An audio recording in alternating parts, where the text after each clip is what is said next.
নমস্কার বন্ধুরা। একটা জাতিকে বা একটা এলাকাকে একটা কমিউনিটিকে শেষ করার জন্য আমরা যদি দেখি বা একটা পরিবারকে শেষ করার জন্য অনেক রকমভাবে চক্রান্ত করা হয়, এটা আমরা জানি। বিশেষ করে একটা পরিবারের অনেক লোকের মধ্যে যদি একটা দ্বন্দ্ব লাগানো হয় বা একটা কমিউনিটির মধ্যে একটা জাতির মধ্যে যদি অনেক কিছু সমস্যা এদের কাছে তৈরি করা হয়, তাহলে স্বাভাবিক কারণেই তারা সেই সমস্ত সমস্যা সমাধান করার জন্য ব্যস্ত হয়ে উঠবে, এটাই স্বাভাবিক। এবং যারা তৈরি করে তারা তৈরি করবে, আর যারা এটা বিরোধ করার চেষ্টা করবে বা প্রতিরোধের চেষ্টা করবে তার করবেই, এটাই স্বাভাবিক। আমরা যদি এই মুহূর্তে জঙ্গলমহল কেন্দ্রিক আমাদের যে জাতি গোষ্ঠী আছে, আদিবাসী, সাঁওতাল, ভূমিজ, মুন্ডা, আমরা যদি সাঁওতাল জাতির জায়গাতে এখন আসি, তাহলে আমরা এই মুহূর্তে যেটা দেখতে পাবো যে এই মুহূর্তে অজস্র সমস্যা প্রতি সেকেন্ডে তৈরি করা হয় বা তৈরি করা হচ্ছে, যে সমস্যাগুলো কিন্তু চাপিয়ে দেওয়া বা তৈরি করা।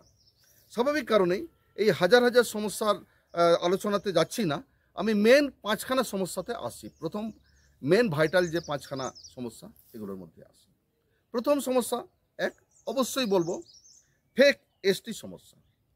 আজকে আপনারা জানেন 6% রিজার্ভেশন পশ্চিমবঙ্গে, মানে আমরা সাঁওতাল বা আদিবাসী কমিউনিটি ভোগ করে, মানে আদিবাসীরা ভোগ করে, যেটা আমরা যদি মুসলিমদের ক্ষেত্রে দেখতে পারি, মানে ওবিসি বা মুসলিম লীগের ক্ষেত্রে, মুসলিমদের ক্ষেত্রে দেখি, সেটা 1905 সালে শুরু হয়েছিল। এসসিদের ক্ষেত্রে 1932 সাল থেকে রিজার্ভেশন সৃষ্টি হয়। আবার যদি দেখি এসটির ক্ষেত্রে সবচেয়ে পরে 1950 সালে খাতায় কলমে মানে আইন পাস হওয়ার পরও 1962 পর থেকে বেসিক্যালি বিভিন্ন ম্যাক্সিমাম ক্ষেত্রে আমরা ইমপ্লিমেন্টেশন দেখতে পাই, বা এই সামান্য কয়েক বছর এসটিদের রিজার্ভেশন আছে, সামান্য মানে মানে সব থেকে কম। তাতেই অনেকের এসটিদের দেখে কি বলে, মানে গা পিত্তি জ্বলে যায়, এটা তো আমরা জানি, এটা দেখি 24 ঘন্টা। তো এখানে কিন্তু ওবিসিদের যে 1905 থেকে আছে তাতে কারো জ্বলে না, 1932 থেকে যাদের আছে তাদের নিয়েও মাথা ব্যথা হয় না, কিন্তু এখানে হয়, এটাই স্বাভাবিক। তো যাই হোক, এই মুহূর্তে আমরা যারা এসটি সার্টিফিকেট তৈরি করে বা এসটি সার্টিফিকেট সিগনেচার অথরিটি, আমরা যদি বেশিরভাগ ক্ষেত্রে এটা এসডি অফিস থেকে হয় যদি দেখি, আমরা এই মুহূর্তে দেখছি প্রতি মুহূর্তে ফেক এসটি সার্টিফিকেট তৈরি করা হচ্ছে। এটা নিয়ে কোনো সন্দেহ নাই যে প্রতি ইঞ্চিতে লাখ লাখ তৈরি করা হচ্ছে। স্বাভাবিক কারণে একটা জাতির মধ্যে শিক্ষিত অংশ খুব সামান্য আছে, খুবই সামান্য, যেটা আমরা যদি খাতায় কলমে দেখা হয় পশ্চিমবঙ্গে 4.3% মাত্র, মানে এখানে শিক্ষিত বা যারা কর্মজীবী যারা আছে তাদের অংশটা আছে। এরপর এখানে যদি ফেক 6%-এর মধ্যে 5%-এর উপর ফেক এসটি তৈরি করা হয় সার্টিফিকেট, তাহলে ব্যাপারটা কীরকম হচ্ছে আপনি দেখুন। আজকে কল্যাণীতে এসডি অফিস থেকে 50টা সার্টিফিকেট তৈরি হলো, যে কয়েকজন শিক্ষিত বেকার চাকরিজীবী যারা আছে তারা অবশ্যই কল্যাণীতে দৌড়াবে, ডেপুটেশন অমুক করবে, এইসব করবে, এটা এখানে তাদের দোষের কোনো জায়গা নেই, সেটা করবেই, এটাই স্বাভাবিক। এবং ওখানে যাওয়ার পর থেকে পরের দিন বাঁকুড়া এসডি অফিস থেকে হলো। বা প্রতি মুহূর্তে যদি এরকম হতে থাকে, তাহলে তাদের মধ্যে একটা ইরিটেশন কন্টিনিউয়াস তৈরি করা হলে কত জায়গায় আর দৌড়াবে, একটা সময় ফেড আপ হয়ে যাবে। তো স্বাভাবিক কারণে আমরা তো বুঝতে পারছি যারা তৈরি করছে তারা প্রচণ্ড রকমভাবে বুদ্ধিমত্তার সাথে তৈরি করছে, নিয়ে কোনো সন্দেহ নেই। তো স্বাভাবিক আমাদের একটা শ্রেণীকে তারা কিন্তু সমাজের বৃহত্তর যে মানে সুযোগ সুবিধা বা বিভিন্ন রকম দেখার জায়গা থেকে এদের একটা এনগেজ করে রাখা, যারা এরা কোনোদিন যেন কোনো রকম অন্য কোনো ইস্যুতে তাকাতে না পারে, এটা 1 নম্বর। 2 নম্বর যেটা হচ্ছে অবশ্যই জমি। আমরা বিভিন্ন রকম প্রজেক্টের ক্ষেত্রে দেখেছি, আমরা অযোধ্যা যেটা হচ্ছে আমাদের পাম্প স্টোরেজ প্রকল্প, যেটা ব্রাহ্মণ সরকারের আমলে দেখেছিলাম, গরিবের দরদি সরকার কত রকমভাবে আমাদের প্রতিশ্রুতি দিয়েছিল এলাকার লোকজনের জন্য কত কিছু হবে। আলটিমেট আমরা কি দেখি, আমরা আলটিমেট এটাই দেখেছি সবচেয়ে লাস্টে ইলেকট্রিসিটি যারা পেয়েছে তারা পেয়েছে কিন্তু অযোধ্যা পাহাড়বাসী, যেখান থেকে ইলেকট্রিক তৈরি হচ্ছে। সিএসআর বেনিফিট, শিক্ষা থেকে শুরু করে যা কিছু আছে সব তো শুধু কলকাতার জন্যই হয়, কিন্তু পুরুলিয়াবাসী যাদের জন্য, যাদের এলাকা, তাদের জন্য কিছু হয়নি, বা হবেও না, হয়তো হওয়ার কোনো জায়গাও নেই। আর একই রকমভাবে আমরা দেখেছি পুরুলিয়া আমাদের যে সেচ প্রকল্প, যেটা মুকুটমণিপুর, সেখানেও আমরা আদিবাসীদের যাদের বিতাড়িত করা হয়েছে আমরা কোনো কিছু দেখি। শুধু 80% আদিবাসী ভারতবর্ষের যাদের জায়গা থেকে রিপ্লেস করে শুধু প্রজেক্ট হয়, বিনিময়ে কিছুই দেওয়া হয় না। স্বাভাবিক কারণে আজকেও দেখছি, আজ দেউচাই বলুন আর দেউচা পাঁচামে অযোধ্যায় বলুন, আবার সেই জমি দখলের ছক কলকাতার কোনো না কোনো মানে উচ্চস্তরীয় কাউকে পাইয়ে দেওয়া আর এখানকার লোকজনদের ভিখারি করে তাড়িয়ে দেওয়া, এই যে নীতি, স্বাভাবিক কারণেই এখানেও এরা ব্যস্ত হয়ে পড়বে জমি রক্ষার জন্য। তাহলে একটা অংশ গেল ইয়ের ক্ষেত্রে আপনার ইয়ের জন্য, আপনার হচ্ছে চাকরির ক্ষেত্রে কর্মসংস্থান, একটা জমির ক্ষেত্রে। 3 নম্বর যেটা আছে, আপনি খুব সহজ ইস্যু, 3 নম্বর ইস্যুতে আসছি, যেটা খুব সহজেই মানুষকে ভুলিয়ে রাখা যায়, সেটা হচ্ছে অবশ্যই ধর্ম ইস্যু। আমরা জানি আদিবাসীদের আমরা সে অর্থে কোনো লিখিত মানে আমরা হচ্ছে কি বলে মানে প্রকৃতি পূজারী ছাড়া সে অর্থে কোনো নাম কেন্দ্রিক কোনো ধর্ম আমাদের মধ্যে সেরকম কোনো দিনই প্রয়োজন হয়নি। বা 1991 থেকে 2011 সেন্সাস দেখলে আমরা যদি পশ্চিমবঙ্গে দেখি, এখানে প্রায় 116টার মতো ধর্ম বিভিন্ন রকম সান্তালরা লিখেছে। সারি সান্না থেকে শুরু করে হ্যাঁ যত রকম ধর্ম আছে, তাল গাছ খেজুর গাছ কিছু বাদ দেয়নি। কিন্তু যা এই মুহূর্তে মানে এতদিন ধর্মর কোনো প্রয়োজন ছিল না, যে মুহূর্তে বিভিন্ন রকম ফেক এসটি শুরু হলো, যে মুহূর্তে জমি দখলের শুরু হলো, সেই মুহূর্তেই যথারীতি ধর্মীয় পণ্ডিত অনেকগুলো হঠাৎ করে আবির্ভাব হয়ে গেল। এবং যে ধর্মীয় পণ্ডিতরা সকাল থেকে সন্ধ্যা শুধু সাঁওতালদের একবার সারি, একবার সারনা, একবার অমুক, কত রকম ধর্মের মধ্যে বিভেদ করার জায়গা তৈরি করল। হ্যাঁ, তো স্বাভাবিক কারণেই। এবং এটার পেছনে যে কাদের কাদের প্ররোচনা আছে, কোন কোন মন্ত্রী কোন কোন স্টেজে কোন দিয়ের জন্য দিয়েছে, সেগুলো রেকর্ড কিন্তু আমাদের কাছে আছে। হ্যাঁ, কারা প্রমোট করছে, তো যাই হোক তারা করতেই পারে। হ্যাঁ, সাঁওতালের মধ্যে বিভেদ লাগাতেই পারে, এটা করতে পারে, কিন্তু আমাদের যেটা কর্তব্য ছিল যে এই মানে এই প্ররোচনায় ফাঁদ দেওয়ার কোনো প্রয়োজন ছিল না। তো যাই হোক, এটা 3 নম্বর একটা ইস্যু। চতুর্থ ইস্যু হচ্ছে, যদি আমরা মোটামুটি আমাদের তো হাজার হাজার ইস্যু আছে, তার মধ্যে একটা অবশ্যই আমাদের বিভিন্ন রকম ক্ষেত্রে যেগুলো দেখতে পাচ্ছি, শিক্ষা তো এডুকেশনের থেকে বড় জিনিস কিছু নেই। তো সেই শিক্ষার ক্ষেত্রে যদি দেখি, সাঁওতালি শিক্ষা বোর্ড এখনো পর্যন্ত তৈরি হলো না, অথচ সাঁওতালি ভাষা 8ম তফসিল, এবং যেখানে অ্যাবাভ 10% সেকেন্ড ল্যাঙ্গুয়েজের যে ইমপ্লিমেন্টেশন যে থিওরি আছে, 10%-এর উপর লোক যেখানে বাস করলে সেখানে ওই ভাষায় সাঁওতালি ভাষাতে লেখার কথা, আমরা এমন কোনো বিডিও অফিস খুঁজে পাবেন না যেখানে সাঁওতালিতে লেখা আছে, অথচ সব জায়গায় কম বেশি 10%-এর উপর আছে। এমন কোনো প্রশাসনিক জায়গায় পাবেন না যেখানে 10%-এর উপর। কারণ সাঁওতালি ভাষার প্রসার হোক, এটা চাওয়ার মতো কোনো জায়গা নেই, সেটা আমরা ভালোভাবে বুঝি। 5 নম্বর হচ্ছে, বিভিন্ন এলাকায় আমরা দেখতে পাই যে আমাদের দুর্বলতম যে জায়গা, আদিবাসী মহিলাদের উপরে অত্যাচার, এবং এই অত্যাচার প্রতি ক্ষেত্রে আমরা তার প্রতিদানের জন্য শুধু যদি আন্দোলনই করতে থাকি, এখানে গাড়ি নিয়ে 500 গাড়ি নিয়ে লোক নিয়ে যাওয়া, ওখানে মিটিং মিছিল, আমাদের 24 ঘন্টা যদি ব্যস্তই থাকতে হয়, তাহলে সমাজের উন্নয়নটা কখন হবে? স্বাভাবিক কারণেই যারা শত্রু তারা চাইবে না যে একটা সমাজকে ইয়ে করার জন্য। এরপর আমি আসছি যে তাহলে আমাদের সমাধান করার কি রাস্তা আছে। সমাধান করার তো একটি রাস্তা আছে, যেটা হচ্ছে আমরা যদি ইতিহাসকে দেখি, আজকে যদি সিধু কানু বিদ্রোহ যদি দেখি, আজকে যদি বাবা তিলকা মাঝি 1700 ব্রিটিশরা আসার পর থেকে 1740 থেকে 1760-এর দশক আমরা যদি চুয়াড় বিদ্রোহ দেখি, 1760 থেকে 80 পর্যন্ত আমরা যদি দেখি বাবা তিলকা মাঝি, আমরা যদি 1855-তে যদি আমরা আসি, আমরা সেখানে দেখতে পাচ্ছি সিধু কানু, তারপর আমরা দেখতে পাচ্ছি আমরা 1890-এর দশকে আমরা বাবা বিরসা মুন্ডাকে দেখতে পাচ্ছি 1900-এর প্রথম পর্যন্ত। তাদের সমস্ত আন্দোলন কী ছিল? তখনও ইস্যু একই ছিল, কোথাও জমি দখল, কোথাও জোর করে মহিলাদের উপর অত্যাচার, এই একই ইস্যু ছিল। সেক্ষেত্রে তাদের প্রতিদান কী ছিল? তারা কিন্তু কোনোদিন বলেনি, তারা কখনো বলেনি আমার 4% রিজার্ভেশন 5% করুন, 5টা 6 করুন, কারণ রিজার্ভেশন সবচেয়ে পরে এসেছে। সামান্য কয়েক বছরের জন্য আমরা সাঁওতালের সপ্তাহে আদিবাসীরা রিজার্ভেশন ভোগ করছে। হ্যাঁ, তার আগেও কিন্তু কেউ মরে যায়নি, বেঁচে ছিল। এবং তারা কোথাও কোনো আন্দোলন করেনি যে আমাদের আজকে যদি আমরা বিভিন্ন ইস্যুতে আমরা যেগুলো দেখছি, শুধু রিজার্ভেশন শুধু নয়, তার সাথে আমাদের যে সমাধানগুলো যেন সিধু কানু বিরসা মুন্ডা একটাই স্বপ্ন ছিল, যে একটাই সমাধান দেখেছিল, সেটা হচ্ছে যে এলাকার লোকজনকে নিয়ে একটা স্বরাজের স্বপ্ন। আমরা ইতিহাসের পাতা যদি দেখি, এটা আমরা পরিষ্কার যেটা দেখতে পাই, আজকে যদি জঙ্গলমহল যদি হয়, জঙ্গলমহল কোনো দিনেই আমাদের এই যে বাংলা কালচার যে কালচার আছে, এই কালচারের সাথে সম্পৃক্ত ছিল না। এটাকে জোর করে 1956 সালে আমাদের যখন পুরুলিয়া 1956 সালে পশ্চিমবঙ্গের মধ্যে অ্যাড হয়, একই রকমভাবে এটা অবিভক্ত মানভূমের জায়গা ছিল। হ্যাঁ, সেই অবিভক্ত মানভূম বা বৃহত্তর গ্রেটার ঝাড়খণ্ডের যে জায়গা, এই গ্রেটার ঝাড়খণ্ডের কালচারের সাথে কলকাতার কালচারের কোনো মিল নেই।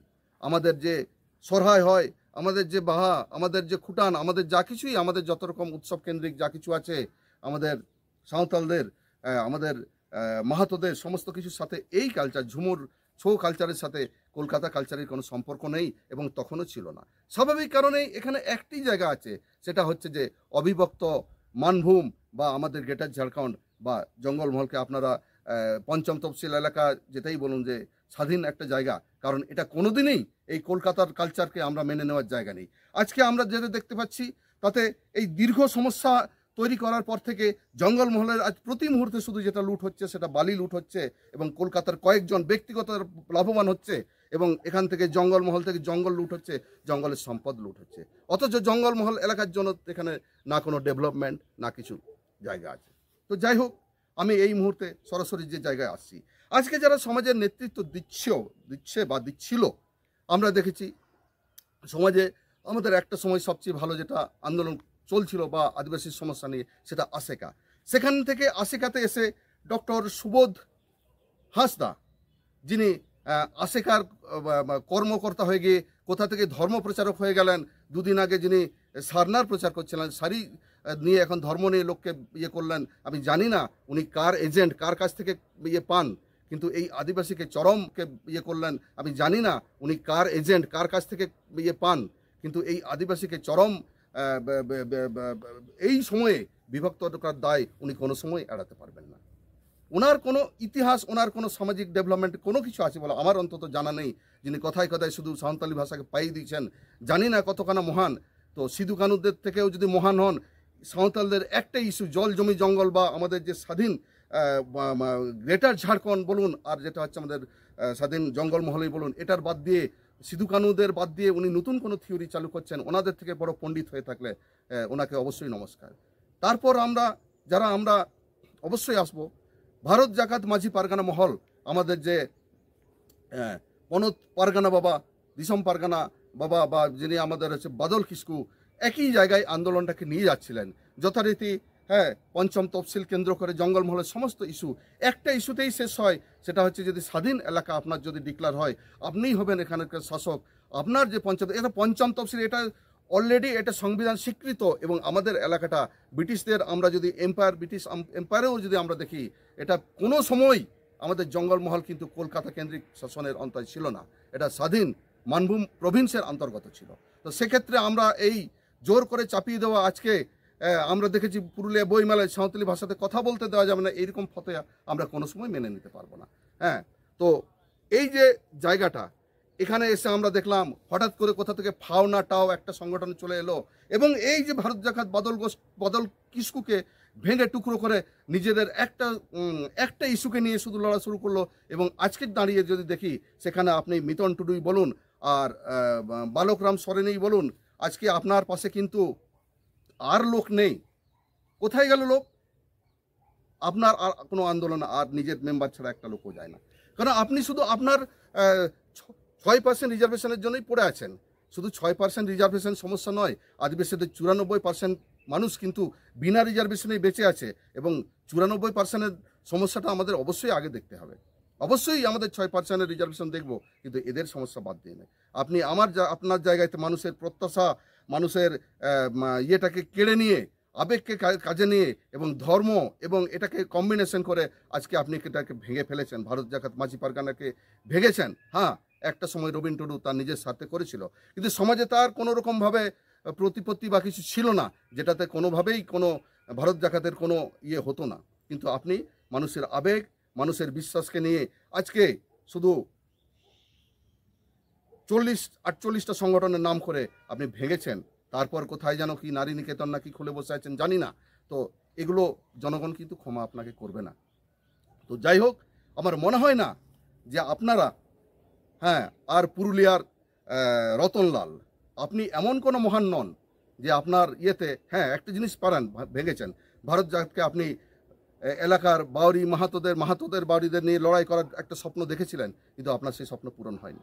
তো যাই হোক, আমরা দানিয়াল টুডু না সামথিং কোনো এক টুডু আছে কিছু, আমি ফেসবুকে তার কমেন্ট দেখি, নিজের ধর্মকে বিক্রি করে এই মিজোরাম মণিপুরের মতো, মণিপুরে খ্রিস্টান এবং এর মধ্যে যে কন্টিনিউয়াস লড়াইটা আছে আপনি এখানে চাইছেন, কিন্তু সে স্বপ্ন আপনি পারেননি আর আপনার পারার জায়গা নেই। তো যাই হোক, আমার মনে হয় না আপনারা এত বড় পণ্ডিত হননি যে সিধু কানু যে লড়াই রাস্তা দেখেছে, সিধু কানু, বিরসা মুন্ডা, বাবা সাহেব তিলকা মাঝি, বাবা বিরসা মুন্ডাদের যে জায়গাটা ছিল, হ্যাঁ, স্বাধীন পঞ্চম তফসিলের যে জায়গাটা, কিংবা হচ্ছে স্বাধীন জঙ্গলমহল, আপনারা তো একবারও বলার সাহস পাননি যে ইতিহাসে আমাদের জায়গাটা আছে, স্বাধীন আমাদের যে গ্রেটার ঝাড়খণ্ড আমাদের অন্তর্ভুক্ত, আমাদের জঙ্গলমহল, আপনি একবারও বলার সাহস পাননি। আপনি শুধু খাতা চাইছেন, বই চাইছেন, অমুক চাইছেন, এই করে মানুষের মধ্যে শুধু বিভেদ করেছেন।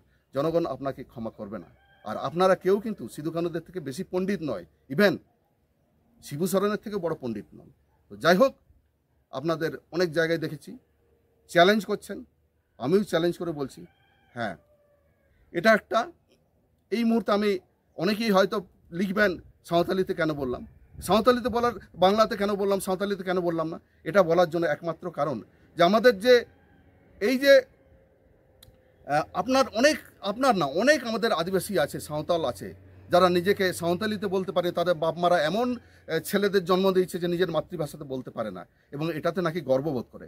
এই সমস্ত অকাট মূর্খদের জন্য আমি বাংলাতে বলতে বাধ্য হলাম। তো যাই হোক, আমার যেটা প্রকাশ্যে যেটা বলাতে আমার কোনো সমস্যা নেই।